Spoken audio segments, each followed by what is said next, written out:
আল্লাহ রাব্বুল আলামিন বলেন, প্রথমবার সিংহায় ফুৎকার দেওয়া হবে, ওয়ানুফিখা ফিস সূর ফাসাইকা মান ফিস সামাওয়াতি ওয়া মান ফিল আরদি ইল্লা মান শাআল্লাহ। আল্লাহ তাআলা যেগুলো চান সেগুলো ছাড়া যা কিছু আছে আসমান জমিনের মাঝে, প্রথমবার সিংহায় ফুৎকারের পরে সব কিছু অজ্ঞান হয়ে যাবে। মুফাসসিরিনে কেরাম বলেন, প্রথমে অজ্ঞান হবে, এরপরে তাদের মৃত্যু ঘটবে, এরপরে আল্লাহ তাআলা যেগুলো চান সেগুলো জীবিত থাকবে, আর সব মারা যাবে, আলমে বারজাখের বাসিন্দা হয়ে যাবে। দ্বিতীয়বার আরো একটা সিংহায় ফুৎকার দেওয়া হবে, তবে প্রথমবার সিংহায় ফুৎকারের কত সময় পর দ্বিতীয়বার সিংহায় ফুৎকার দেওয়া হবে এর কোনো সুনির্দিষ্ট সময়ের উল্লেখ জানা যায় না। হাদিসের মধ্যে আসছে, হযরত আবু হুরায়রা রাদিয়াল্লাহু তাআলা আনহু থেকে বর্ণিত, তিনি বলেন, প্রথমবার সিংহায় ফুৎকারের 40 পর দ্বিতীয়বার সিংহায় ফুৎকার দেওয়া হবে। জিজ্ঞাসা করা হলো 40 দিন পর, তিনি বললেন জানি না। 40 সপ্তাহ পর জানি না। 40 মাস পর জানি না। 40 বছর পর জানি না। মোট কথা হলো কত বছর পর দ্বিতীয়বার সিংহায় ফুৎকার দেওয়া হবে এর সুনির্দিষ্ট সময় যিনি জানেন তিনি কে? আল্লাহ তাআলার আদেশে যখন দ্বিতীয়বার সিংহায় ফুৎকার দেওয়া হবে, আল্লাহ তাআলা বলেন, সুম্মা নুফিখা ফীহি উখরা ফাইযা হুম কিয়ামুন ইয়ানজুরুন। দ্বিতীয়বার সিংহায় ফুৎকার দেওয়ার পর প্রত্যেকের অবস্থান থেকে দাঁড়িয়ে যাবে, ডানে বামে তাকিয়ে দেখতে থাকবে কি হচ্ছে এগুলো।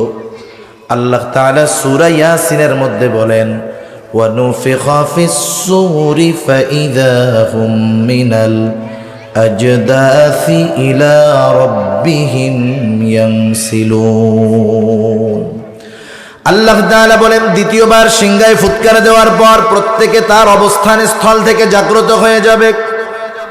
ইলা রাব্বিহিম ইয়ানসিলুন, প্রত্যেকেই তাদের রবের দিকে ছুটতে থাকবে, প্রত্যেকেই তার রবের দিকে ছুটতে থাকবে। মুফাসসিরিনে কেরাম বলেন, মানুষ তো সবাই কবরে শান্তিতে থাকবে না, কেউ কষ্টে থাকবে, কেউ আনন্দে থাকবে। যেই ব্যক্তি আলমে বরজখে শান্তিতে থাকবে, প্রথমে ও মনে করবে এটাই মনে হয় জান্নাত, কারণ এর চাইতে আনন্দদায়ক, তৃপ্তিদায়ক, শান্তিদায়ক আর কোনো কিছু হতে পারে না। লাম নাকু মিনাল মুসাল্লিন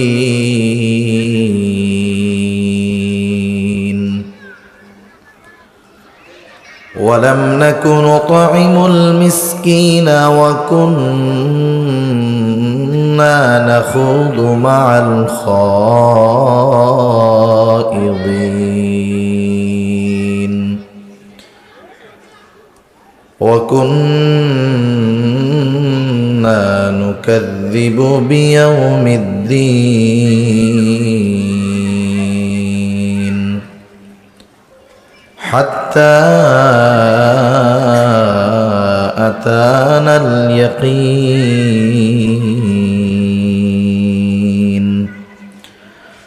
সাদাকাল্লাহুল আলিয়্যুল আযীম। আমরা মুহাব্বতের সাথে দুরূদ শরীফ পাঠ করি। আল্লাহুম্মা সাল্লি আলা মুহাম্মাদিন ওয়া আলা আলি মুহাম্মাদ কামা সাল্লাইতা আলা ইব্রাহিম ওয়া আলা আলি ইব্রাহিম ইন্নাকা হামিদুম মাজিদ। اللهم بارك على محمد وعلى آل محمد كما باركت على إبراهيم وعلى آل إبراهيم إنك حميد مجيد. بلغ العلا بكماله كشف الدجى بجماله حسنت جميع خصاله صلوا عليه وآله لا إله إلا الله না না লাগবে লাগবে لا إله إلا الله لا إله إلا الله لا إله إلا الله لا إله إلا الله محمد رسول الله সাল্লাল্লাহু আলাইহি ওয়াসাল্লাম। মিরপুর আনসার ক্যাম্প, ঢাকা শিক্ষা বোর্ড স্টাফ কোয়ার্টারবাসীর উদ্যোগে আয়োজিত 12তম বার্ষিক ওয়াজ মাহফিলের সম্মানিত শ্রদ্ধেয় সভাপতি, আমন্ত্রিত প্রধান মেহমান, প্রধান আলোচক সহ সম্মানিত শ্রদ্ধেয় ওলামায়ে কেরাম, সামনে উপস্থিত মুরব্বিয়ানে কেরাম, সমবয়সী যুবক বন্ধু, স্নেহের ছোট ভাই এবং পর্দার অন্তরালে অবস্থানরতা সম্মানিতা শ্রদ্ধেয়া মা ও বোন, দয়াময় আল্লাহ রব্বুল আলামিনের দরবারে অগণিত শুকর যে মহান মালিক আমাদের হায়াতে বরকত দিয়ে সুস্থ রেখে তার মহান হুকুম মাগরিবের নামাজ আদায়ের পর দুনিয়ার অন্যতম দামি এক মজলিসে আসার বসার দ্বীনি আলোচনা শ্রবণ, আমাকেও আপনাদের খেদমতে কিছু দ্বীনি কথা পেশ করার সুযোগ যে মহান মালিক দান করেছেন, সে মহান মানিবকে খুশি করার জন্য মোহাব্বতের সাথে জবান খুলে অন্তর থেকে আমরা একবার কালিমাতুশ শুকর পাঠ করি আলহামদুলিল্লাহ। অগণিত দুরুদ ও সালাম সৈয়দুল আম্বিয়া, আশরাফুল আম্বিয়া, খাতামুল আম্বিয়া, বিশ্বনবী, শেষ নবী, শ্রেষ্ঠ নবী মুহাম্মাদুর রাসূলুল্লাহ সাল্লাল্লাহু আলাইহি ওয়াসাল্লামের উপর। আল্লাহ তাআলা আমাদেরকে এখানে আসার বসার তৌফিক দিয়েছেন, সুযোগ দিয়েছেন, এজন্যই আমরা আসতে পেরেছি, বসতে পেরেছি। আমরা যে জায়গাটাতে আছি এটা যদিও একটি খেলার মাঠ, কিন্তু হাদিসের ভাষায় এটা এখন জান্নাতের বাগান। হযরত আনাস রাদিয়াল্লাহু তাআলা আনহু থেকে বর্ণিত হাদিস, রাসূল আকরাম সাল্লাল্লাহু আলাইহি ওয়াসাল্লাম বলেন, তোমরা যখন জান্নাতের বাগানের পাশ দিয়ে অতিক্রম করবে তোমরা সেখান থেকে ফল সংগ্রহ করবা। সাহাবায়ে কেরাম জিজ্ঞাসা করলো, ইয়া রাসূলুল্লাহ, দুনিয়ার জান্নাতের বাগান সেটা কোনটা?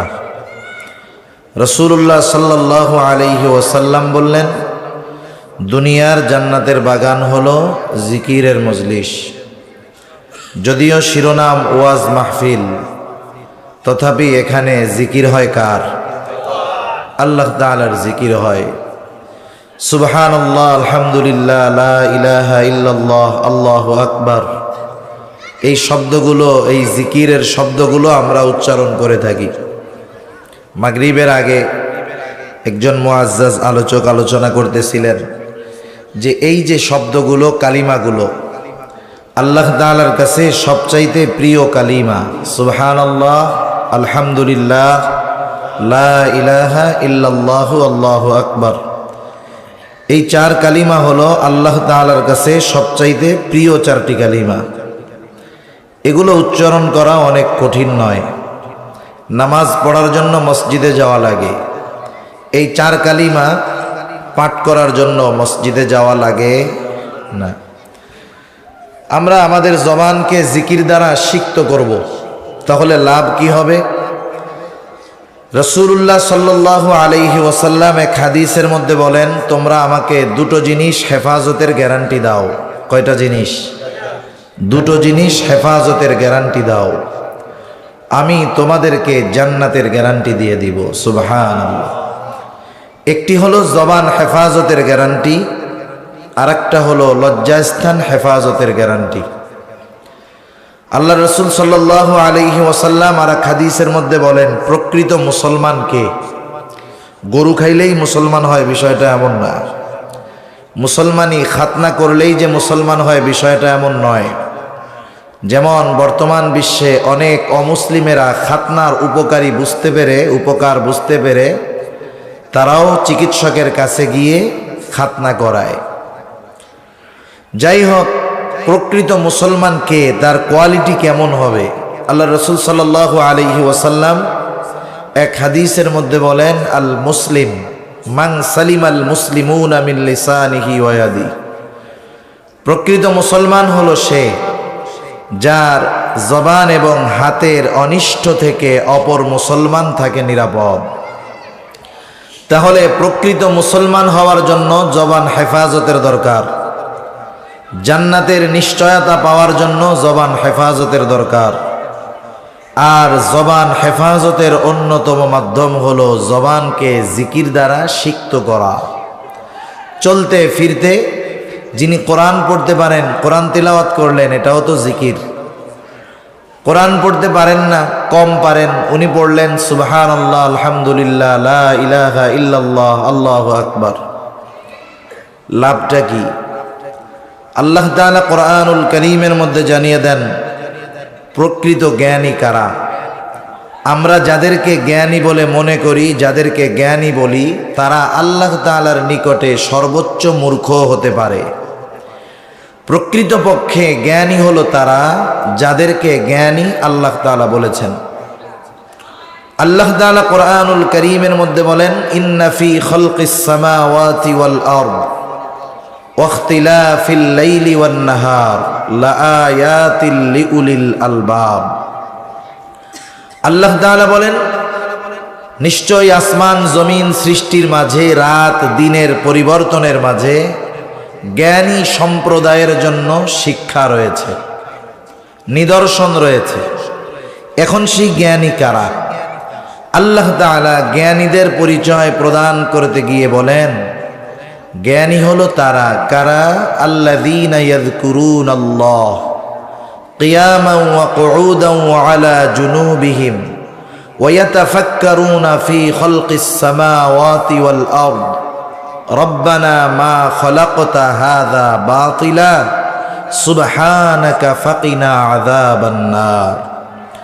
আল্লাহ তাআলা জ্ঞানী কারা তাদের পরিচয় প্রদান করতে গিয়ে প্রথমেই বলেন, জ্ঞানী হলো তারা যারা দাঁড়ানো, বসা, শোয়া সর্ব অবস্থায় জিকির করে কার? আরো কিছু কোয়ালিটি তো, গুণ তো তাদের আছে, কিন্তু প্রথমেই আল্লাহ তাআলা বলেছেন প্রকৃত জ্ঞানী হলো তারা এক কথায় সর্ব অবস্থায় আল্লাহ তাআলাকে স্মরণ করে যারা।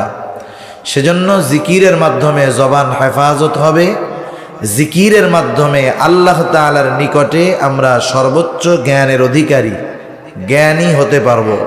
আল্লাহ তাআলা আমাদের সকলকে, আমাদের জবানকে জিকির দ্বারা সিক্ত করার তৌফিক আল্লাহ দান করুন। সকলে বলি আমিন। আমি আপনাদের খেদমতে পবিত্র কোরআনুল কারীমের সূরা মুদ্দাসসির থেকে কয়েকটা আয়াত তিলাওয়াত করেছি। আল্লাহ সুবহানাহু ওয়া তাআলা উক্ত আয়াতে কারীমার আলোকে কিছু কথা আমাকে আপনাদের খেদমতে বলার সুযোগ করে দেন, যে কথাগুলো আমাদের সবার দুনিয়া এবং আখিরাতের জন্য কল্যাণকর হয়।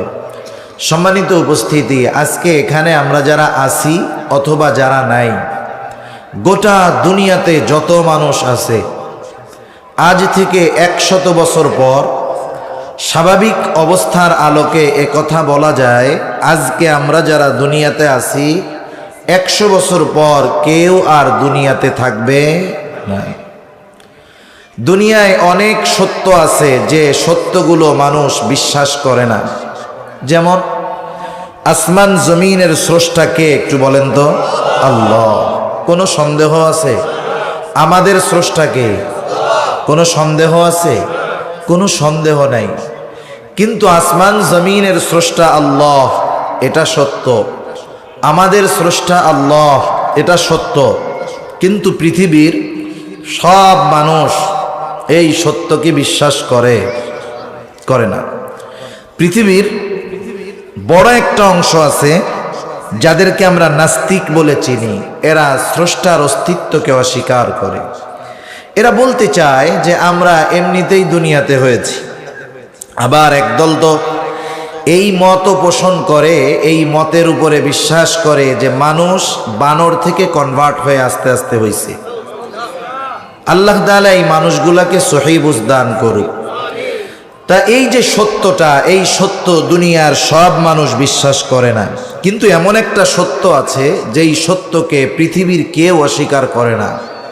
হোক সে নাস্তিক, হোক সে আস্তিক, যেই মতাদর্শের হোক, সকলেই বিশ্বাস করে যে আমাকে এক সময় মরতেই হবে। আমি মরব না, চিরদিন বেঁচে থাকব, 1000 বছর বেঁচে থাকব, এটা কেউ বিশ্বাস করে না। বিশ্বাস করে আমাকে মরতেই হবে। মৃত্যু হলো দৃঢ় সত্য, এমন সত্য যা সবাই বিশ্বাস করে। এজন্য কোরআনুল কারীমের মধ্যে আল্লাহ তাআলা মৃত্যুকে ইয়াকিন শব্দ দ্বারা উল্লেখ করেছেন। দৃঢ় সত্য, ইউনিভার্সাল ট্রুথ, সবাই বিশ্বাস করে মরতেই হবে। তবে মরতে তো হবে, তবে সেই মরণটা আমাদের কবে হবে কারো কি জানা আছে? আমরা কেউ আমাদের মৃত্যুর নির্ধারিত সময়টা কিন্তু জানি না। আমাদের প্রত্যেকেরই মৃত্যুর নির্দিষ্ট একটি সময় আল্লাহ তাআলা নির্ধারণ করে রাখছেন। মাতৃগর্ভে যখন আল্লাহ তাআলা আমাকে আপনাকে রূহ ফুঁকে দিয়েছেন, রূহ, ওই দিন আমার আপনার সাথে আমার আপনার রূহ কতদিন অবস্থান করবে ওটাও আল্লাহ তাআলা নির্ধারিত করে দিয়েছেন। সুবহানাল্লাহ।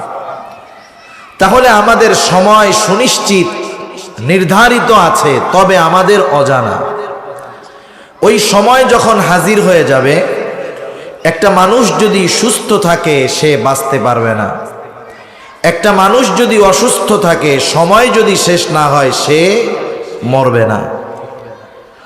কতদিন আগে, বেশ কিছুদিন আগে একটা খবর দেখলাম, সৌদি আরবের এক প্রিন্স, রাজপুত্র, 17 বছর কোমায় আছে, লাইফ সাপোর্টে আছে। 17 বছর, না আছে তার কথা, না আছে তার দেখা, না আছে সে কিছু শোনে, না কিছু খেতে পারে, না প্রস্রাব পায়খানা করতে পারে, একেবারে অজ্ঞান, সেন্সলেস।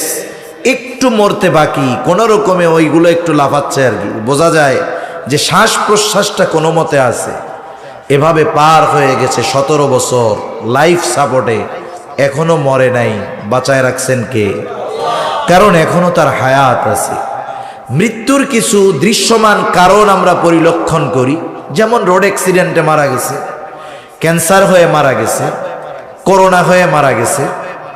এগুলা একটি দৃশ্যমান কারণ, কিন্তু বাস্তবতা হলো তার হায়াত শেষ। ওই সুনির্দিষ্ট সময়টা যখন হাজির হয়ে যাবে, মালাকুল মউত আমার আপনার কাছে হাজির হয়ে যাবে। আল্লাহ তাআলা কোরআনুল কারীমের মধ্যে জানিয়ে দেন, মালাকুল মউত যথা সময়ে আসবে, সে আসতে এক মুহূর্ত বিলম্ব করবে না, এক মুহূর্ত আগেও আসবে না। মুহূর্তটা কিভাবে আমি আপনাদের বুঝাই। আপনারা যারা স্টপ ওয়াচ ব্যবহার করছেন, আমরা জানি 60 মিনিটে 1 ঘন্টা, 60 সেকেন্ডে 1 মিনিট, 100 ন্যানো সেকেন্ডে 1 সেকেন্ড। 1 সেকেন্ডকে যদি 100 ভাগ করা হয়, তার একটা ভাগকে একটা ন্যানো সেকেন্ড বলা হয়। একটু চিন্তা করেন, একটা সেকেন্ড কতটুকু মুহূর্ত। স্টপ ওয়াচের মধ্যে আপনারা খেয়াল করলে দেখবেন, প্রথমে মিনিট, সেকেন্ড, এরপরে আরো একটা সংখ্যা উঠে, ন্যানো সেকেন্ড। 1 সেকেন্ডকে 100 ভাগ করলে একটা ভাগকে একটা মুহূর্ত বলা যায়। মালাকুল মউত 1 ন্যানো সেকেন্ড আগেও আসবে না, 1 ন্যানো সেকেন্ড পরেও আসবে না, যথা সময়ে সে চলে আসবে। আল্লাহ তাআলা বলেন, ফাইদা জাআ আজালুহুম লা ইস্তাখিরুনা সাআতান ওয়া লা ইস্তাকদিমুন। আল্লাহ রাব্বুল আলামিন জানায় দিলেন, আমার আপনার হায়াত যখন ফুরিয়ে যাবে, নির্ধারিত সময়টা যখন হাজির হয়ে যাবে, একেবারে যথা সময়ে মালাকুল মউত আমার আপনার কাছে চলে আসবে। কোন সময়, কোন জায়গায় আমার আপনার মরণ হবে, সব কিছু আল্লাহ তাআলা প্রস্তুত করে রেখেছেন, কিন্তু সুনির্দিষ্ট সময়টা, স্থানটা আমাদের অজানা। মালাকুল মউত যখন চলে আসবে, একটু নিজে নিজে চিন্তা করেন, অনেকেই এখানে মাহফিলে এসেছেন, অনেকেই আসতেছেন। হয়তো আপনার জন্য রাতে বাসায় ফেরার পর আপনি গিয়ে দেখবেন আপনার বিছানা, শোয়ার বিছানাটা প্রস্তুত। হয়তো অনেকের সন্তান, অনেকের কন্যা, অনেকের স্ত্রী, অনেকের বোন তার জন্য বিছানা তৈরি করে রাখছে, যাতে করে আমার ভাই, আমার স্বামী, আমার সন্তান রাতের বেলা মাহফিল থেকে এসে এখানে ঘুম যেতে পারে। আল্লাহ না করুন, বলুন তো কোন শ্রোতা যদি এখানে আসবার পর এখানে সে মারা যায়, বলেন তো তার দেহটা, তার জন্য যেই বিছানা প্রস্তুত করা ছিল সেই জায়গায় আজকে রাতের মতো রাখবে নাকি? যদি বাসা নিচের তালাতেও হয় তাও লাশটা ভেতরে ঢুকবে না, বাহিরে রেখে দিবে। তাহলে জীবনটা এমন, যখন আমার আপনার থেকে রূহটা আলাদা হয়ে যায়, মালাকুল মউত যখন রূহটা নিয়ে যায়, আমাদেরকে বলা হয় লাশ। নাম যদি আব্দুর রহিম হয়, বলে আব্দুর রহিম ইন্তেকাল করেছে, মারা গেছে। অথচ আমার দেহের হাত, পা, চোখ, কান সব কিছুই আছে, শুধুমাত্র ওই রূহ না থাকার কারণে আমাকে আপনাকে মৃত্যুর পর একটা রাত আরামের বিছানায় আর থাকতে দেয় না। যখন আমাদের অঞ্চলে কোনো মানুষ মারা যায়, মারা যাওয়ার পর মাইকের মধ্যে অ্যানাউন্স করা হয়, ঘোষণা করা হয়, অমুক এলাকার অমুক আজ বিকাল 5 ঘটিকার সময় ইন্তেকাল করিয়াছে, আগামী দিন সকাল 10টায় অমুক স্থানে তার জানাজা হবে। এই ধরনের ঘোষণা গ্রামে শহরে সব জায়গায় দেওয়া হয়, ঠিক কিনা বলেন? যেই শব্দটা বলা হয় যে আব্দুর রহিম ইন্তেকাল করিয়াছে, ইন্তেকাল শব্দটি হলো আরবি শব্দ। ইন্তেকাল শব্দের অর্থ হলো স্থানান্তরিত হওয়া। তার মানে আব্দুর রহিম এক জায়গায় ছিল, আর এক জায়গায় স্থানান্তরিত হয়েছে। এতকাল সে ছিল দুনিয়ায়, এখন সে স্থানান্তরিত হয়ে নতুন এক জগতের বাসিন্দা হয়েছে, যেই জগতের নাম হলো আলমে বারজাখ, লোকচক্ষুর অন্তরালের এক জগৎ। স্বাভাবিক ভাষায় আমরা এটাকে কবর জগৎ বলি আর কি। আলমে বারজাখ, লোকচক্ষুর অন্তরালে দেখা যায় না। দুনিয়ার অনেক কিছু আছে দেখা যায় না, এরপরেও আমরা বিশ্বাস করি। আবার বিষয়টা এমনও নয় দেখা না গেলেই যে বিশ্বাস করা যাবে না, এমন নয়। আমাদের সমাজে কিছু মুসলিম আছে, আধুনিক মুসলিম, মডার্ন মুসলিম আছে, মডারেট মুসলমান আছে, আধুনিক মুসলমান, নামাজ কালাম পড়ে, রোজাও রাখে। অনেক সময় তারা বলে জিন টিন বলতে কি আছে, আমরা এটা বিশ্বাস করি না, বলে না অনেকে। মনে করেন একজনের উপরে জিন কুদৃষ্টি দিয়েছে, সে একটু অসুস্থ আছে, একজন বলল ওকে মনে হয় জিনে বদনজর করছে, জিন শয়তানে, বলে আরে মিয়া রাখেন এইসব, জিন টিন বিশ্বাস করি না। কেন? দেখা যায় না তো। কেউ যদি জিন অস্বীকার করে তার ঈমান থাকবে না, কারণ কোরআনুল কারীমের মধ্যে আল্লাহ তাআলা জিনদের কথা বলেছেন। আল্লাহ তাআলা বলেন ওয়ামা খলাকাতুল জিন্না ওয়াল ইনসা ইল্লা লিয়াবুদুন। আল্লাহ তাআলা বলেন আমি মানুষ এবং জিনকে আমার ইবাদতের জন্য সৃষ্টি করেছি। শুধু তাই নয়, আল্লাহ তাআলা জিন নামে একটা সূরা ও কোরআনুল কারীমের মধ্যে নাজিল করেছেন।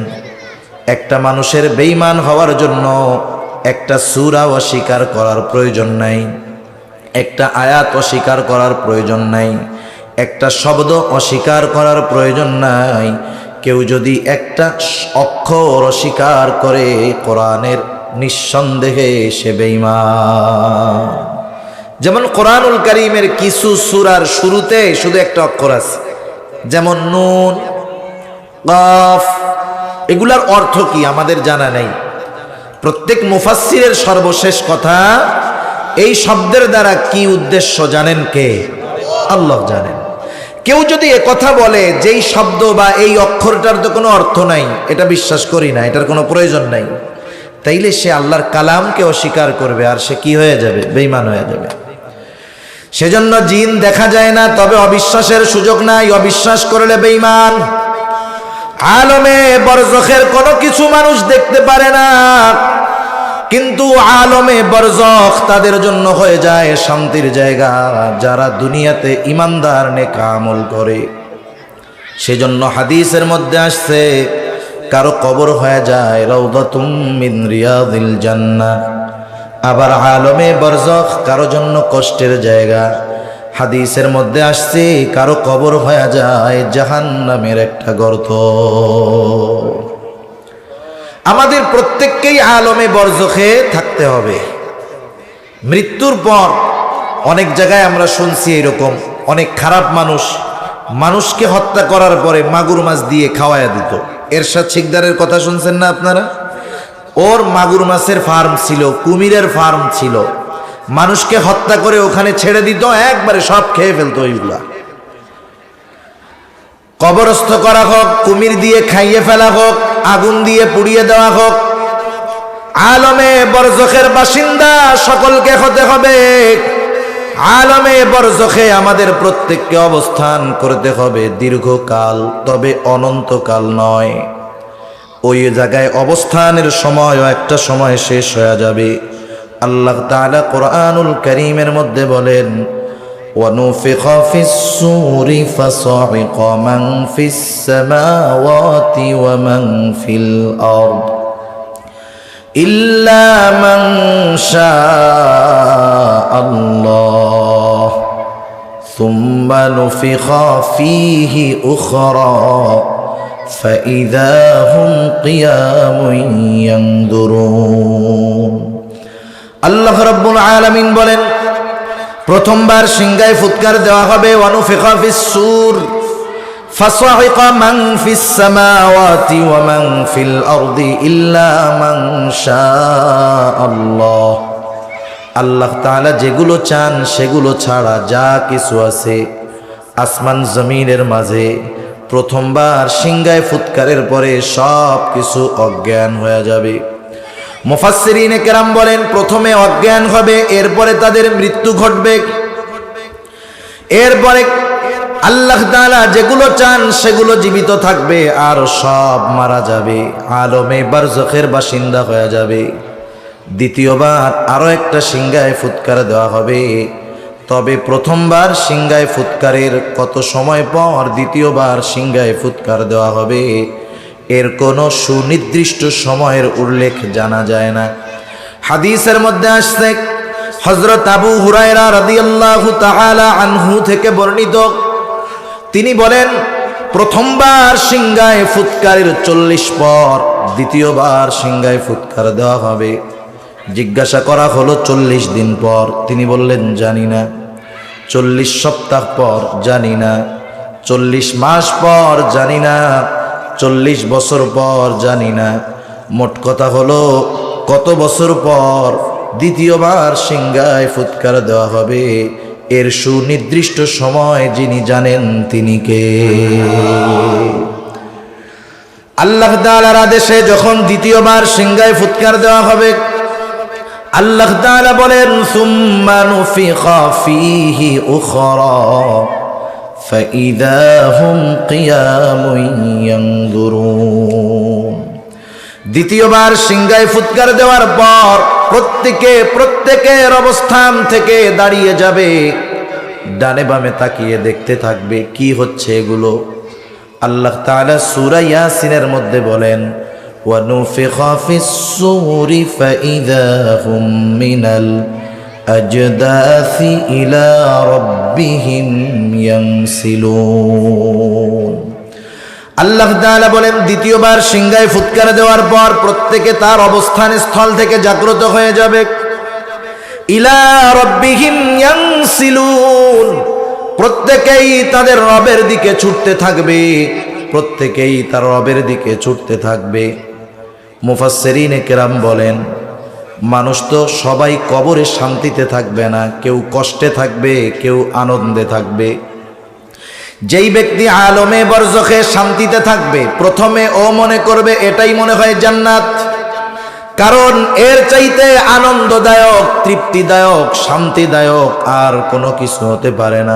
আলমে বরজখে যার কবরটা জাহান্নামের একটা গর্ত হবে, সে মনে করবে এটাই জাহান্নাম, কারণ এর চাইতে কষ্টের কোনো কিছু আর হতেই পারে না।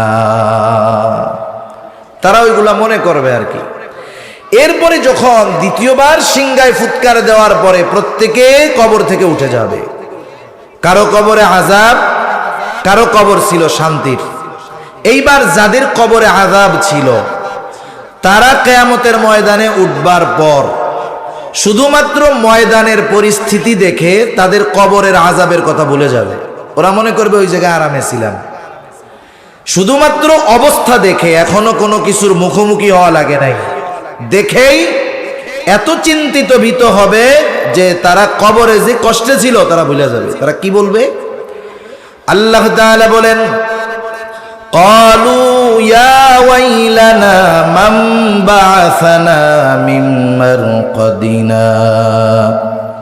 তারা বলবে, হায় দুর্ভোগ, কে আমাদেরকে আমাদের অবস্থান থেকে জাগ্রত করলো? মান বা'আসানা মিন মারকাদিনা, আমাদের অবস্থান স্থল থেকে কে আমাদেরকে জাগায় দিল? মুমিনরা অথবা ফেরেশতারা জবাব দিবে, তারা বলবে, হাযা মা ওয়া'আদার রহমানু ওয়া সাদাকাল মুরসালুন। মুমিনরা অথবা মুমিনরা বলবে, হাযা মা ওয়া'আদার রহমান, এই দয়াময়ের সেই প্রতিশ্রুত দিবস, যেই দিবসের প্রতিশ্রুতি তিনি দিয়েছিলেন, সেই দিবসের একটি নাম হলো ইয়াউমুল কিয়ামা, একটি নাম হলো ইয়াউমুল হাসর, আর এক নাম হলো ইয়াউমুল জাযা। এইবার মুমিনরা অথবা ফেরেশতারা বলবে, শোনো, এই দিবসের ওয়াদাই তো আমাদের দয়াময় দিয়েছিলেন, শুধু তাই না, ওয়া সাদাকাল মুরসালুন, রাসূলগণ এই দিবসের সত্যায়ন করেছিলেন। এটা সেই দিবস যেটা হলো ইয়াউমুল হাসর, ইয়াউমুল জাযা, ইয়াউমুল কিয়ামা। সেই দিন সব মানুষকে একত্রিত করা হবে, এই জন্য ইয়াউমুল হাসর। সেই দিন মানুষ দুনিয়ায় যে কর্ম করেছে ওই কর্মের পূর্ণ প্রতিদান তাকে দেওয়া হবে।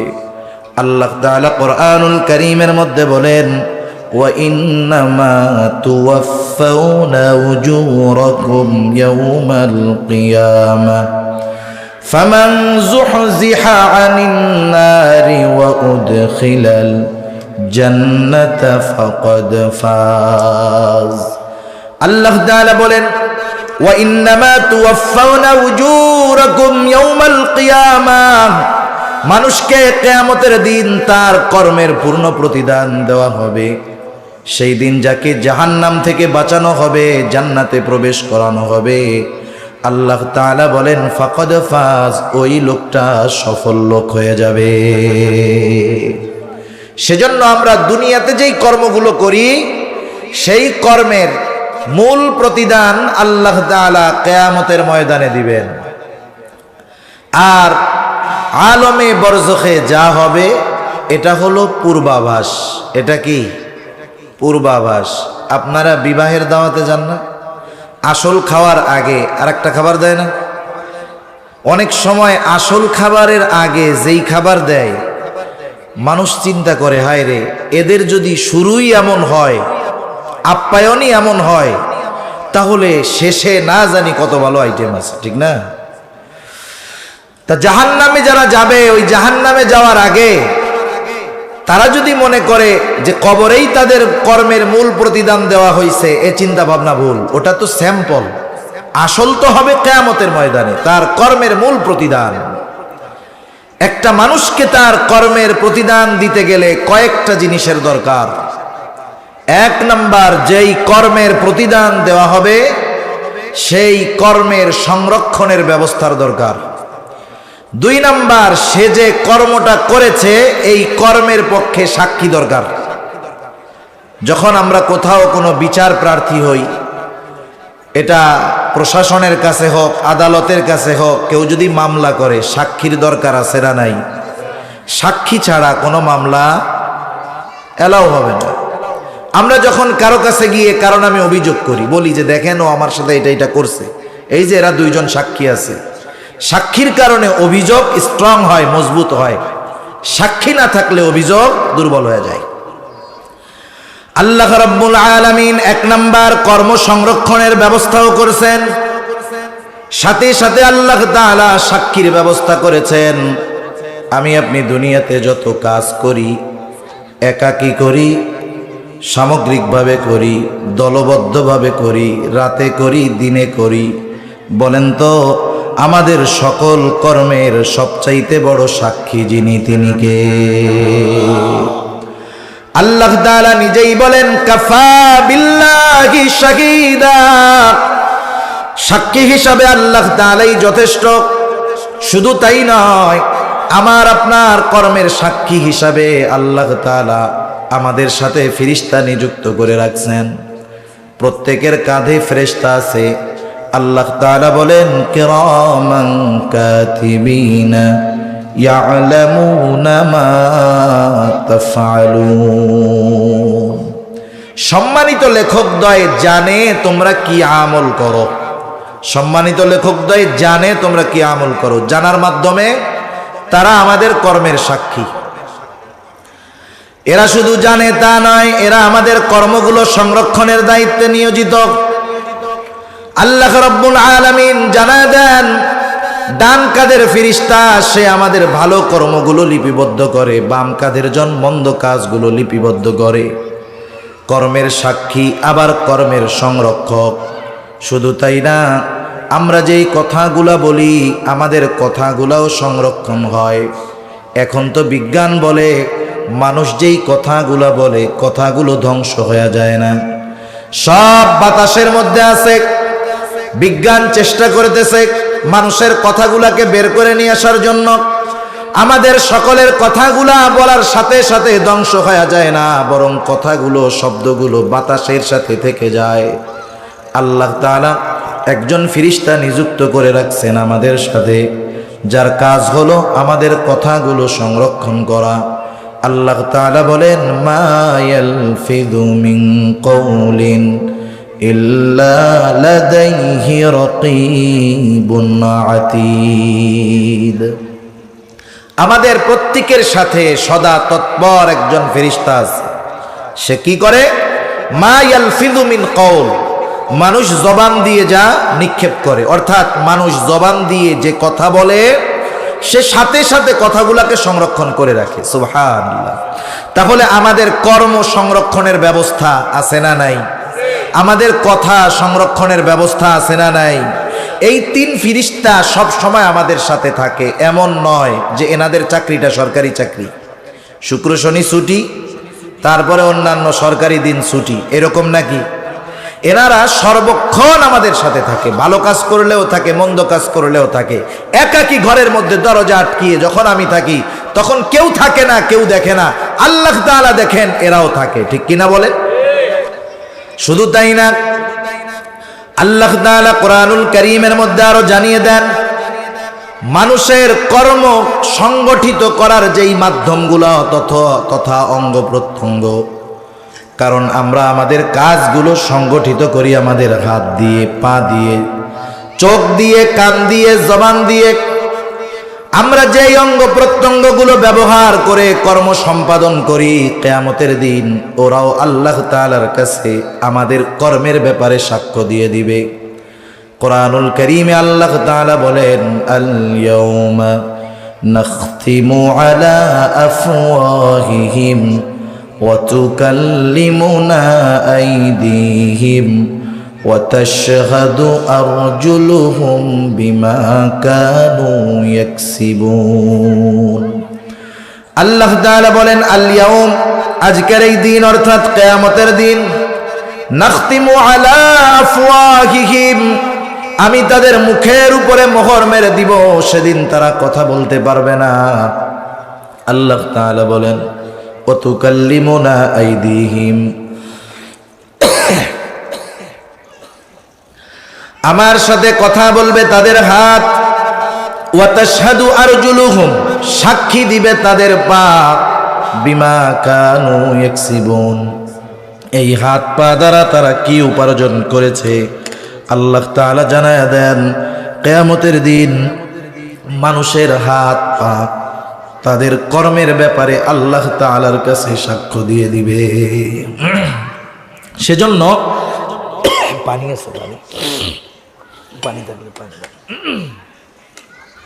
হাত পা গুলো আল্লাহ তাআলার কাছে আমরা তাদেরকে দিয়ে যেই কর্মগুলো সংগঠিত করেছি, যেই কর্মগুলো সম্পাদন করেছি, সেই কর্মের ব্যাপারে তারা আল্লাহ তাআলার কাছে বলে দিবে। বলেন তো দুনিয়াতে এরা কি কথা বলে নাকি? দুনিয়াতে এরা কথা বলে না।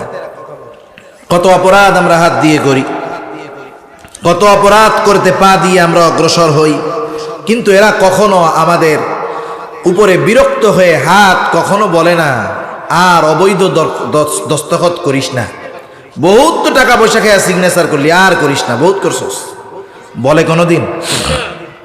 যখন অপরাধের দিকে আমরা যাই, বিসমিল্লাহ,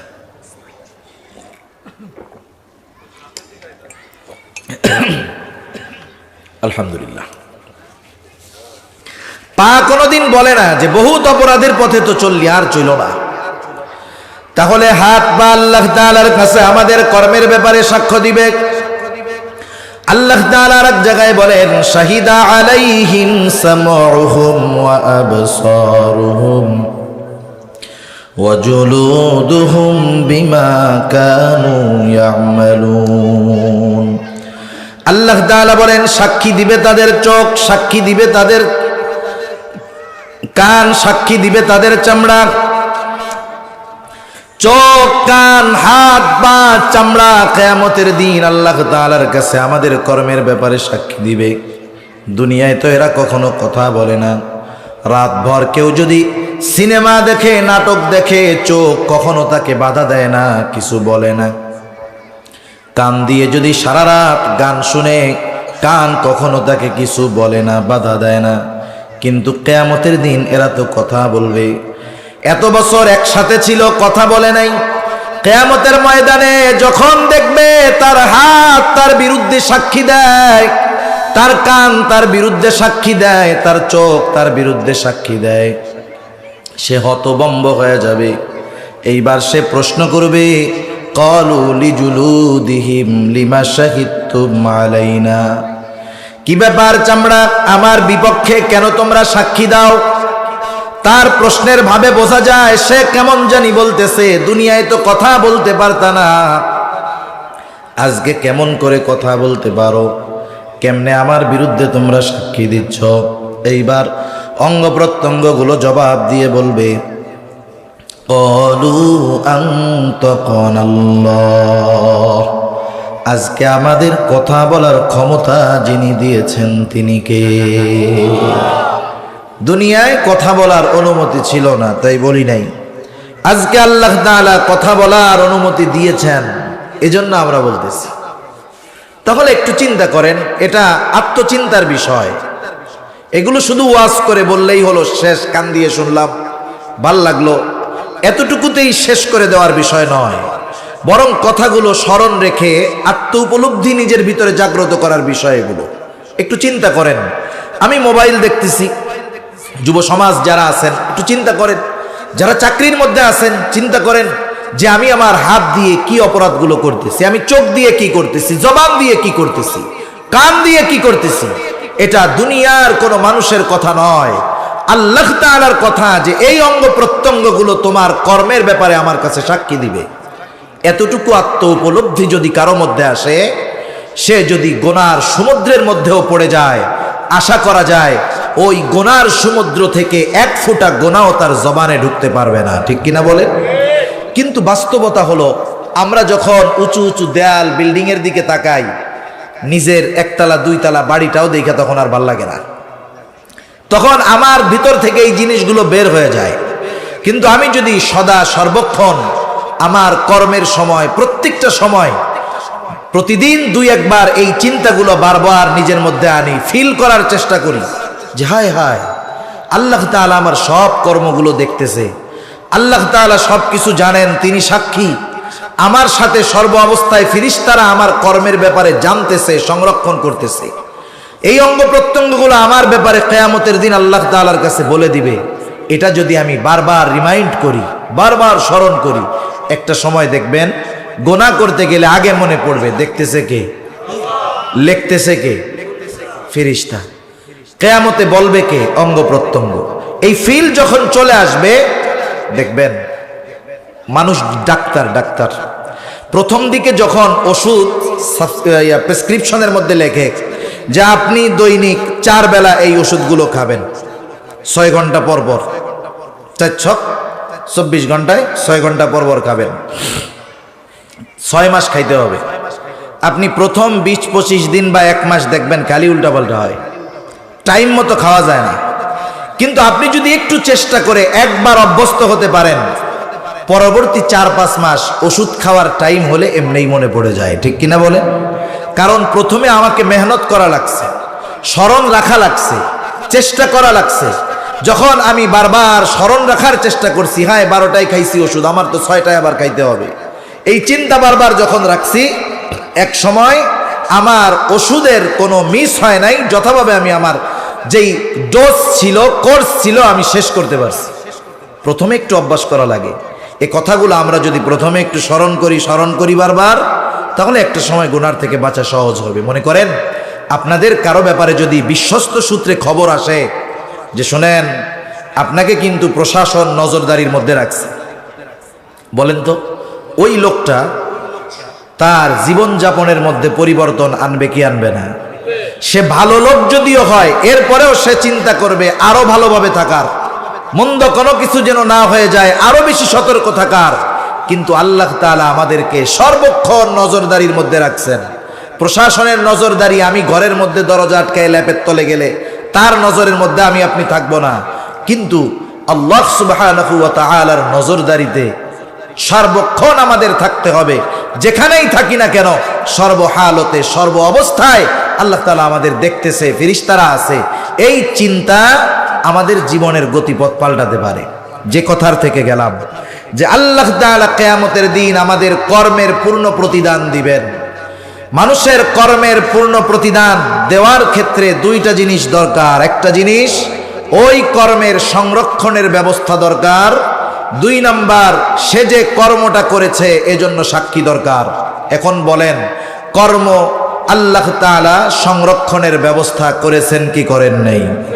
আমাদের প্রত্যেকটা কর্মের সাক্ষী আছে না নাই? আল্লাহ রাব্বুল আলামিন এইবার প্রত্যেককে তার কর্মের খবর তার কাছে পৌঁছায় দিবেন ফলাফল সহ।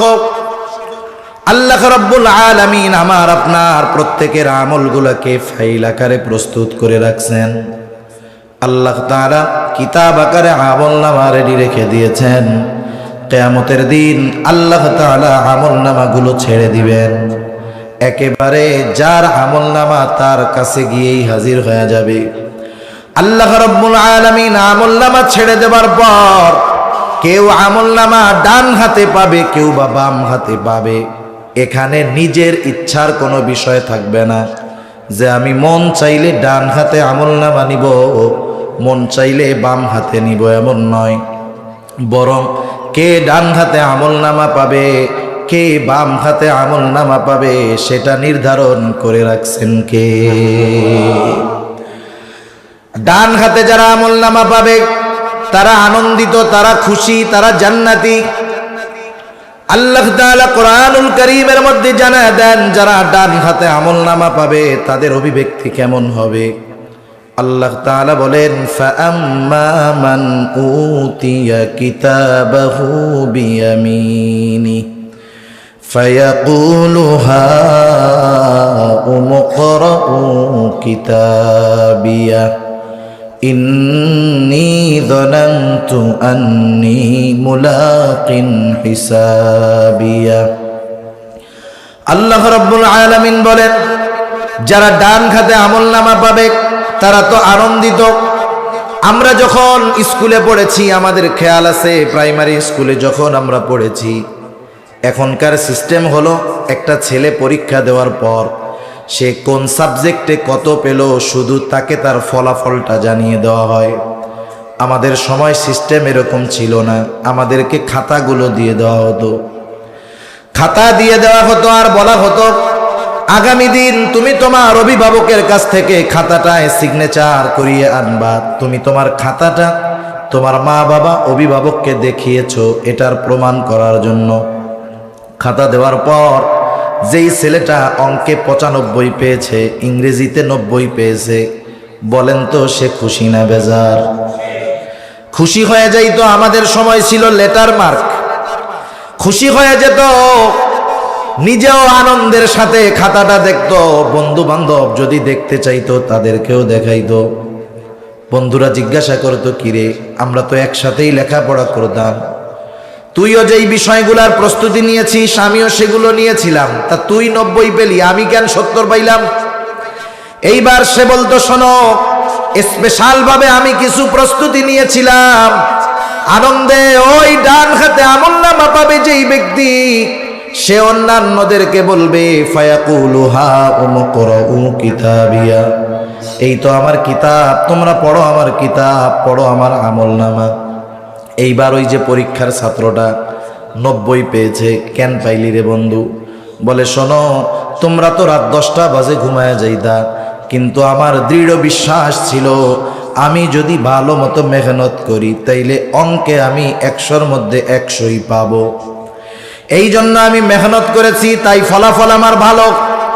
ওই যে ডান হাতে যেই লোকটা আমলনামা কিয়ামতের ময়দানে পাবে, সে তার ডান হাতে আমলনামা পাবার কারণ হিসাবে বলবে, ইন্নী যানানতু আন্নী মুলাকিন হিসাবিয়া, যে আমি এই ব্যাপারে দৃঢ় বিশ্বাস রাখতাম যে আমাকে হিসাবের মুখোমুখি দাঁড়ানো লাগবে।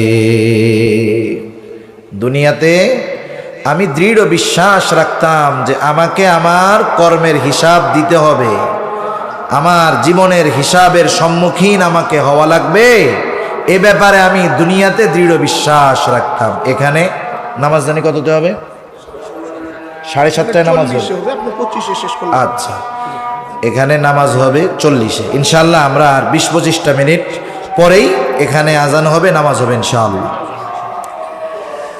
তা আমি দুনিয়াতে আমার কর্মের হিসাবের মুখোমুখি হওয়া লাগবে, এ ব্যাপারে আমি দৃঢ় বিশ্বাস রাখতাম বিধায় আজকে আমলনামা কোন হাতে পেয়েছি? ডান হাতে। আর একদল বাম হাতে আমলনামা পাবে। বাম হাতে যারা আমলনামা পাবে তাদের বুক চিরে হাতটাকে পেছন দিকে নিয়ে আসা হবে, এরপরে বাম হাতে আমলনামা দেওয়া হবে। তারা বাম হাতে আমলনামা পাবার পর তাদের অভিব্যক্তি, তাদের বক্তব্য কেমন হবে?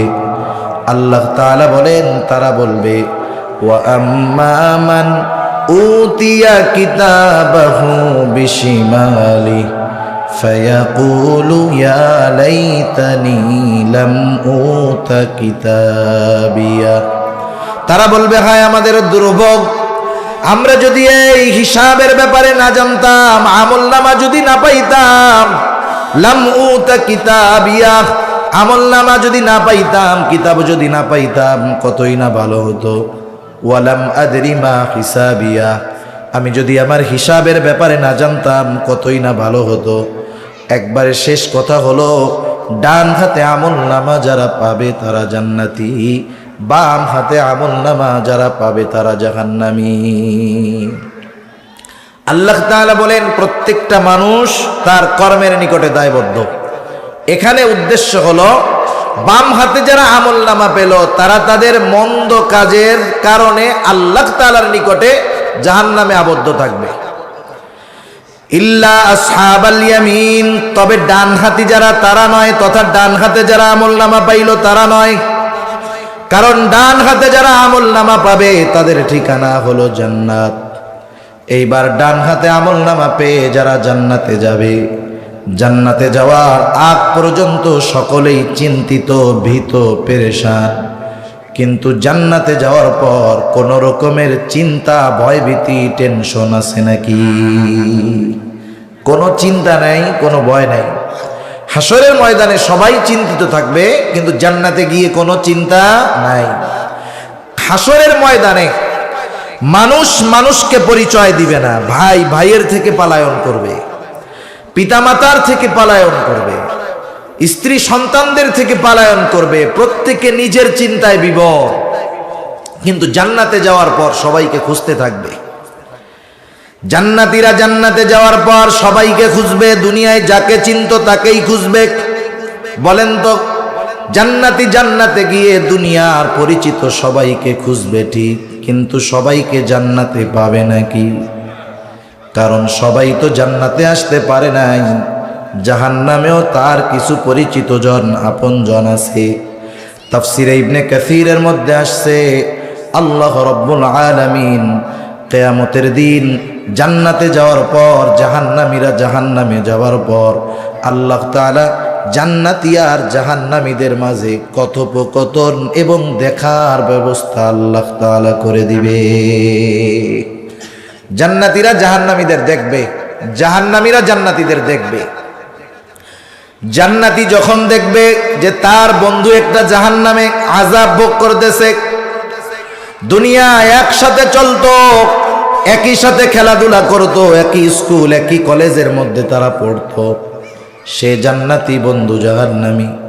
এই দৃশ্য দেখবার পর জান্নাতি আল্লাহর দরবারে তার আল্লাহর প্রতি কৃতজ্ঞতার মাত্রা আরো বাড়ায় দিবে, বলবে, আল্লাহ, এর সাথেই তো দুনিয়াতে চলতাম, আপনি যদি আমার প্রতি দয়া না করতেন হয়তো আজকে আমাকেও তার সাথে জাহান্নামে যাওয়া লাগতো।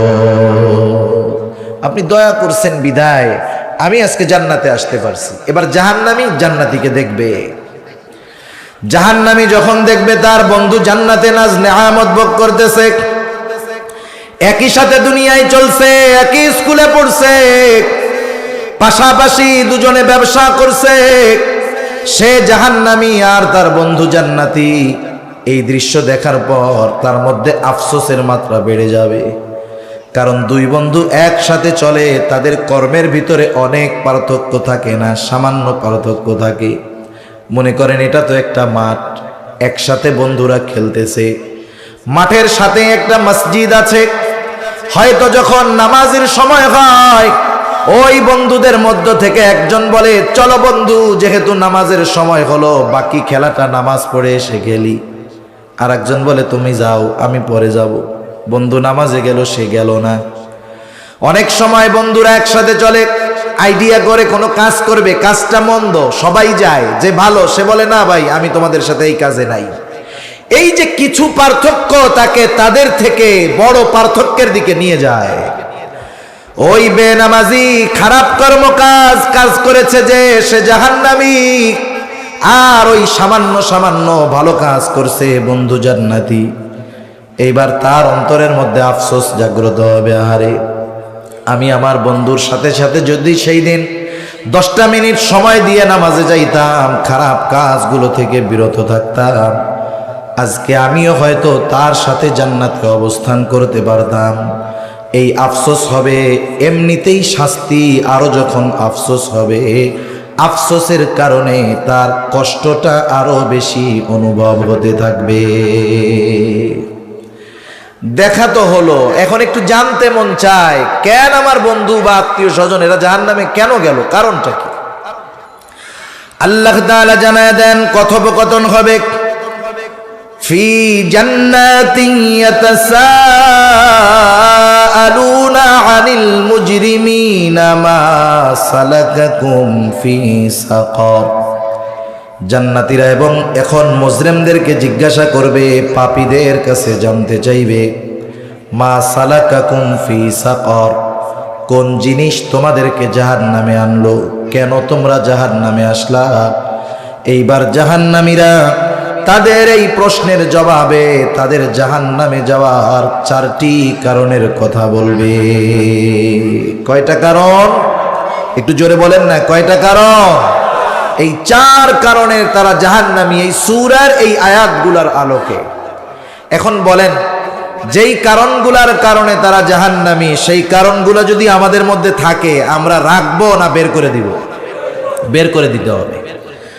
জাহান্নামীরা এবার বলবে, এখন প্রশ্ন আসতে পারে, এখনো গেলাম না, দুনিয়ায় আছি, জান্নাতেও গেলাম না, জাহান্নামেও কেউ যায় নাই, কথাবার্তা আল্লাহ তাআলা পাইল কোত্থেকে? এগুলা লম্বা বিষয় বোঝানোর, ছোট্ট একটা বিষয় বুঝলে বুঝতে সহজ হবে। আমাদের কাছে সময় কাল কয়টা বলেন তো? তিনটা। কাল কয়টা? ভাগে বিভক্ত, অতীত, বর্তমান, ভবিষ্যৎ। আমাদের কিছু অতীত, বর্তমান একেবারে খুব কম, আর কিছু ভবিষ্যৎ। আল্লাহ তাআলার কাছে কাল সময় হলো এক ধরনের, সব বর্তমান। আমার আপনার কাছে যেটা ভবিষ্যৎ সেটা আল্লাহ তাআলার কাছে বর্তমান, আমার আপনার কাছে যেটা অতীত আল্লাহ তাআলার কাছে সেটা বর্তমান। সেজন্য ভবিষ্যতে কি হবে না হবে আমরা জানি না, কিন্তু জানেন কে?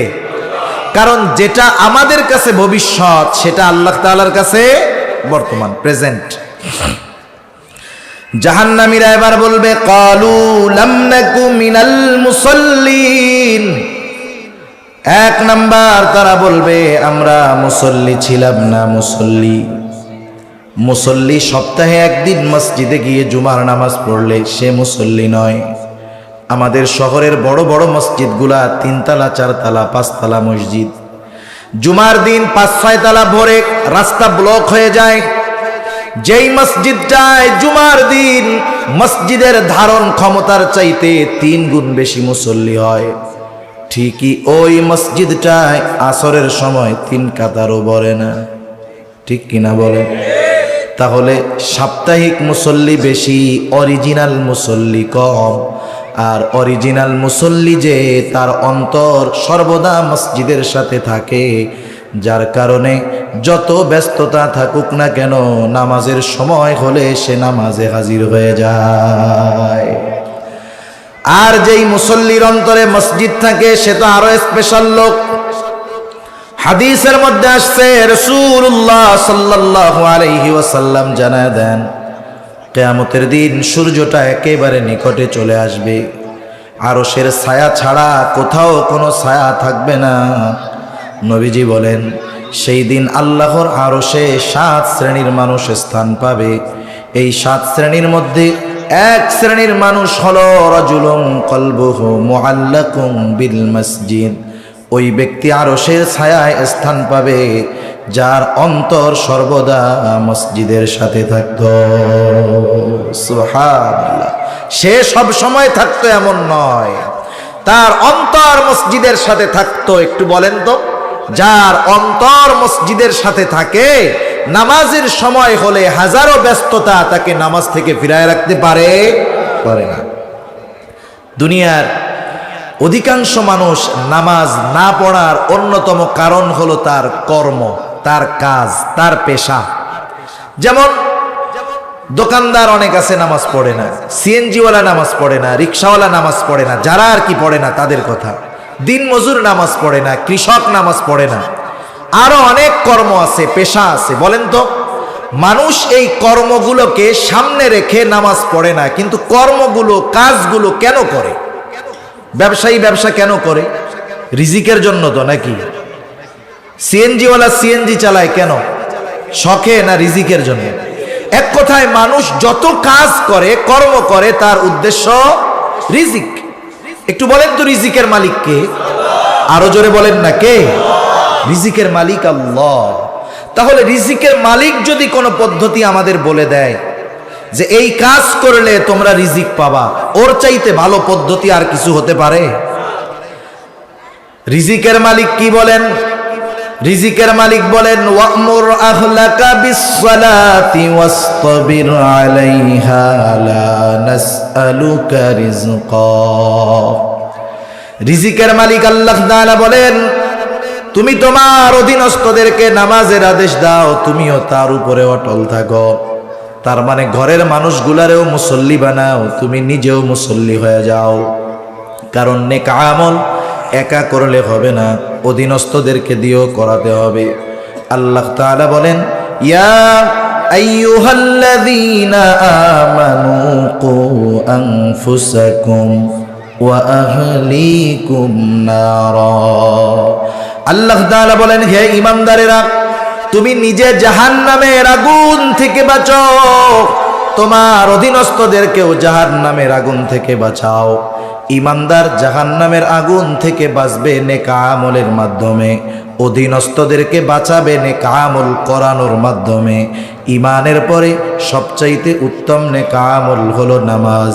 বলেন তো ওই নামাজ একা পড়লে হবে নাকি ঘরের মানুষদেরও পড়াতে হবে? এই দৃষ্টিকোণ থেকে মুসল্লি একা হলে হবে না, ঘরের মানুষকেও মুসল্লি বানাতে হবে, নিজেও মুসল্লি হতে হবে। আল্লাহ তাআলা বলে, বান্দা লা নাসআলুকা রিজকা, আমি তো তোমাদের কাছে রিজিক চাই না, বরং তুমি এবং তোমার অধীনস্থ যারা আছে তারা যদি মুসল্লি হয়ে যায়, নামাজি হয়ে যায়, বান্দা নাহনু নারযুকুকা, তাহলে আমি আল্লাহ তোমাকে রিজিক দিয়ে দিব। আমরা ছোটবেলায় শুনতাম, এখনো আছে অনেক জায়গায়, ম্যাগনেট খুঁজে, ম্যাগনেট শুনছেন? গ্রামে এগুলো বেশি আছে। কয়েকটা প্লেয়ার ম্যাগনেট পাইলেই 1000 কোটি টাকার মালিক। এইটা খুঁজতে খুঁজতে 2, 4, 5, 10, 50 বছরে ভিটা বাড়ি সব বেচে শেষ। এখন ঘরের টিনের ফাঁকা দিয়া চাঁদের আলো ঢুকে আর কি। বলেন তো, এরকম একজন লোক দেখেন না ম্যাগনেট পাইয়া 1,500 কোটি টাকার মালিক হয়ে গেছে? পাইছেন? ও আজীবন ম্যাগনেট খুঁজছে কিন্তু পায় নাই। আর একটা প্রাণীর কথা আমরা শুনি, তক্ষক না টক্কর বলে, শুনছেন এই গল্প? একটা প্রাণী নাকি সাইজ মতো ঠিক মতো হইলে 1000 কোটি টাকা দাম। আমি বুঝলাম না, এইটা মানুষ অনেকে খোঁজে, আমি এরকম চিনিও যারা অনেক টাকা এর পেছনে ব্যয় করছে খুঁজতে গিয়া। এরা খুঁজে 15-20 বছর ধরে শুনতেছি, খুঁজতেছে কিন্তু আজ পর্যন্ত একজন পেয়ে 1000 কোটি টাকার মালিক হয়েছে, শুনছেন? তার মানে এগুলা খোঁজা যায় তবে পাওয়া যায় না। রিজিকের মালিকের কথা বাদ দিয়ে কেউ যদি রিজিক তালাশ করে তাহলে সে প্রকৃত রিজিকের স্বাদ, প্রকৃত রিজিকের মালিক সে হতে পারবে না। সেজন্য আমরা মুসল্লি হব, মুসল্লি হলে দুনিয়ারও লাভ আখিরাতেরও লাভ। তাহলে জাহান্নামীরা জাহান্নামে যাওয়ার 1 নাম্বার কারণ বলল, লাম নাকু মিনাল মুসল্লিন, আমরা মুসল্লি ছিলাম না, আমরা মুসল্লি হব। আমরা কি হব জোরে বলেন? সেজন্য নিজে নামাজি হব, সন্তানগুলোকে নামাজি বানাবো। নবীজি বললেন, তোমাদের সন্তানদের বয়স যখন 7 বছর নামাজের জন্য আদেশ করো, 10 বছর বয়স নামাজ না পড়লে প্রহার করো। একটু নিজের কাছে নিজে প্রশ্ন করেন, আপনার যেই সন্তানটা নামাজ পড়ে না 7 বছরে নামাজের আদেশ করেছেন কিনা, 10 বছর বয়সে নামাজ না পড়লে প্রহার করেছেন কিনা? যেহেতু 7 বছরে আদেশ, কাউকে কোনো বিষয়ের আদেশ করতে হলে আগে ওই কাজে অভ্যস্ত করতে হয়। হঠাৎ করেই কোনো কাজের ব্যাপারে কাউকে কমান্ড করা যায় না। তাহলে বোঝা গেল 7 বছরে যদি অর্ডার হয়, আদেশ হয়, তাইলে আরো আগের থেকে অভ্যাস করাইতে হবে। আরো আগের থেকে কি করাতে হবে? অভ্যাস করাতে হবে। এই বিষয়গুলো খেয়াল রাখার দরকার। নাইলে নিজে মুসল্লি নামাজ কালাম পড়ি, অধীনস্থদেরকে পড়াই না, কিয়ামতের দিন ওরা আমার জাহান্নামে যাওয়ার কারণ হয়ে দাঁড়াবে। 2 নাম্বার, জাহান্নামীরা বলবে, ওয়ালাম নাকুনু তুইমুল মিসকিন, আমরা মিসকিনদেরকে খানা দিতাম না, আমরা মিসকিনদের খানা দিব। সাধারণভাবে মানুষকে খানা খাওয়ানো ফজিলতের কাজ। নবীজি বলেন, একজন লোক নবীজির কাছে এসে প্রশ্ন করছে, আইয়ুল ইসলামি খাইর, ইসলামের মধ্যে সর্বোত্তম কাজ কোনটা? নবীজি বললেন, তুতঈমুত তাআম ওয়া তাকরাউস সালাম আলা মান আরাফতা ওয়া মান লাম তারিফ, তুমি মানুষকে খানা খাওয়াও আর পরিচিত অপরিচিত সবাইকে বেশি বেশি সালাম দাও। একটা লোক ধনী হোক গরিব হোক, পরিচিত হোক অপরিচিত হোক, দেশি হোক বিদেশি হোক, আল্লাহর জন্য খানা খাওয়াইলে ফজিলত আছে না নাই? তবে খানাটা স্বার্থের আশায় খাওয়ানো যাবে না। আমাদের বর্তমান সময়ে আমরা দাওয়াত দিয়া মানুষকে বিবাহের দাওয়াত দেই, দাওয়াত দিয়ে কি করি, আবার টেবিল নিয়ে বসে থাকি। এ ধরনের খাওয়ানোর মধ্যে কোনো ফজিলত নাই, এটা পেইং গেস্ট সিস্টেম। ইউরোপ আমেরিকাতে অনেক মেহমান এরকম টাকা দিয়ে বেড়ায় আর খায়। এগুলো মুসলমানের সিস্টেম নয়। আমরা খানা খাওয়াবো কার জন্য? কত যে সিস্টেম আধুনিক হইতেছে দিন দিন। আগে একটা বিবাহের কার্ড দিয়ে এক ফ্যামিলিরে দাওয়াত দিত। ফ্যামিলির লোকজন চিন্তা করে টাকা তো 3000 দিতেই হবে, তাহলে একা যামু কেন? মাইয়া নাতিপুতি সবগুলারে নিয়ে 15 জন এক টেবিলে খাইয়া 3000 টাকা দিয়ে আসে। তার মানে মোটামুটি পোষায়। এখন চালাক হয়ে গেছে। এখন কার্ড দেওয়ার সময় লিখে দেয় অনলি ফর ওয়ান পারসন। একটা কার্ড শুধুমাত্র কয়জনের জন্য? একজনের জন্য। ওই কার্ড দিয়ে কমিউনিটি সেন্টারের গেটে ওটা দেখাতে হয় আর একজনে ঢুকতে দেয়। তাহলে দেখেন এই বিজনেসের সিস্টেম কি? এ ধরনের খাওয়ানোর মধ্যে কোনো ফায়দা নাই। আমরা খাওয়াবো আল্লাহর জন্য। সাহাবা ইকরাম আল্লাহর জন্য খাওয়াইতেন, তারা আল্লাহর জন্য খাওয়াইতেন। তাদের এই গুণের কথা আল্লাহ কোরআনুল কারীমের মধ্যে বলে দিচ্ছেন। আল্লাহ তাআলা বলেন, ইন্নামা নুতঈমুকুম লিওয়াজহিল্লাহি লা নুরিদু মিনকুম জাযাআও ওয়ালা শুকুরা। আল্লাহ তাআলা বলেন, তারা খানা খাওয়া কি বলতো? ইন্নামা নুতঈমুকুম লিওয়াজহিল্লাহ, আমরা তোমাদেরকে আল্লাহর জন্য খানা খাওয়াইছি, যেহেতু খাবারটা আল্লাহর জন্য খাওয়াইছি। লা নুরিদু মিনকুম জাযাআ, আমরা তোমাদের কাছে কোনো প্রতিদান আশা করি না। প্রতিদান তো বহুদূর। ওয়ালা শুকুরা, এই খানা খেয়ে তোমরা আমাদের কৃতজ্ঞতা প্রকাশ করো, আমাদেরকে ধন্যবাদ দাও, এটাও আমরা চাই না। সেজন্য আপনারা বিবাহের দাওয়াতের মধ্যে এই আয়াতের অনুবাদ লিখে দিবেন। লিখবেন নো গিফট গ্রান্টেড, কোনো গিফট নেওয়া হবে না। এখানে লিখে দিবেন এই আয়াতের অর্থ যে আমরা আল্লাহর জন্য খানা খাওয়াই, সুতরাং আপনাদের কাছে আমরা প্রতিদান চাই না, কোনো কৃতজ্ঞতাও চাই না। যদি হিম্মত থাকে এরকম লেখা ধুমসে খাওয়ানি দিবেন, খুশি হবেন কে? এ হিম্মত করা কঠিন, সবকিছু সবার জন্য সহজ নয়। তা যাই হোক, মিসকিনদের খানা খাওয়ানো ফজিলতের কাজ। মিসকিন হইলে, অসহায় হলে ফজিলত আরো বেশি না কম? মিসকিনদের খানা খাওয়ানো মুমিনের কাজ, মিসকিনদের খানা না খাওয়ানো কাফেরদের কাজ। আল্লাহ তাআলা সূরাতুল মাউনের শুরুতে কাফেরদের 3টা দোষের কথা বর্ণনা করেন। 3 দোষের মধ্যে একটা হলো ওয়ালা ইয়াহুদ্দু আলা তাআমিল মিসকিন। কাফেররা মিসকিনদের কি দেয় না? খাবার দেয় না। আমরা মিসকিনদের খাবার দিব। সাথে সাথে মিসকিনদের খাবার দিলে আল্লাহ তাআলা রিজিক প্রশস্ত করে দেয়। মিসকিনদের খাবার না দিলে আল্লাহ তাআলা রিজিক সংকীর্ণ করে দেয়। সূরাতুল ফাজরের মধ্যে আল্লাহ তাআলা বর্ণনা করছেন এগুলো। সাথে সাথে মিসকিন, অসহায়, অভুক্ত মানুষ যদি আমার আপনার প্রতিবেশী হয়, তাইলে এই খাবানা খাওয়ানো শুধু ভালো কাজ না, এটা ঈমানি দায়িত্ব। কেন? নবীজি সাল্লাল্লাহু আলাইহি ওয়াসাল্লাম বলেন, লাইসাল মুমিন আল্লাযী ইয়াশবাউ। নবীজি সাল্লাল্লাহু আলাইহি ওয়াসাল্লাম বলেন, ওই ব্যক্তি মুমিন নয় যে পেট পুরে খায়, তার প্রতিবেশী অভুক্ত থাকে। নবীজি বলেন সেই লোকটা মুমিন নয়। সেজন্য আমরা মিসকিনদের খানা খাওয়াবো, নিজের কাছে নাই আরেকজনকে উৎসাহ দিব, এটাও মুমিনদের কাজ। আমার কাছে নাই, আরেকজনকে বলবো যে তুমি 10টা টাকা দাও বা কিছু কিনে দাও বা খাবার দাও। 3 নাম্বার, জাহান্নামীরা তাদের জাহান্নামে যাওয়ার কারণ হিসাবে বলবে ওয়া কুন্না নাখুদু মাআল খাইদিন, আমরা অনর্থক মজলিসে যারা লিপ্ত থাকতো তাদের সাথেও আমরা কি করতাম? ওই মজলিসের মধ্যে থাকতাম। অনর্থক কোন মজলিসের মধ্যে আমরা বসবো না। আমাদের দেশের চায়ের দোকানগুলো অনর্থক মজলিসের আখড়া। আশরাফ আলী থানবী রহমাতুল্লাহি আলাইহি বলেন, তোমরা এমন কোন মজলিসে বসবা না যে মজলিসে দুনিয়া আখেরাত কোনোটারই উপকার নাই, ওগুলো ত্যাগ করব, কারণ ওগুলো আমার জাহান্নামে যাওয়ার কারণ হবে। অনর্থক মজলিসগুলোর মধ্যে অধিকাংশ ক্ষেত্রে গীবত, অপবাদ, বিভিন্ন ধরনের খারাপ কথা, এই সেই সমালোচনা হয়। এগুলো থেকে আমরা বেঁচে থাকব। 4 নম্বর কারণ, তারা বলবে ওয়া কুন্না নুকাযযিবু বিয়াউমিদ্দিন, আমরা কিয়ামতের দিনকে অবিশ্বাস করতাম, আমরা কিয়ামতের দিনকে বিশ্বাস করব। আমরা ছোটবেলায় পড়েছি, ওই যে মক্তবের মধ্যে পড়াইতো, লাস্টে গিয়ে বলতাম আল ইয়াউমিল আখিরি ওয়াল কদরি খাইরিহি ওয়া শাররিহি মিনাল্লাহি তাআলা ওয়াল বা'থি বা'দাল মাউত। 5 এবং 7, ওয়াল ইয়াউমিল আখিরি ওয়াল বা'থি বা'দাল মাউত, এই দুইটা হলো 2 in 1, একের মধ্যে 2। এই হিসাবে হাদিসের মধ্যে আসছে ঈমানের ভিত্তি হলো 6টা। আর আখিরাতের প্রতি বিশ্বাস মানে মৃত্যু থেকে নিয়ে এরপরে যা আছে সবগুলোর উপরে বিশ্বাস করা।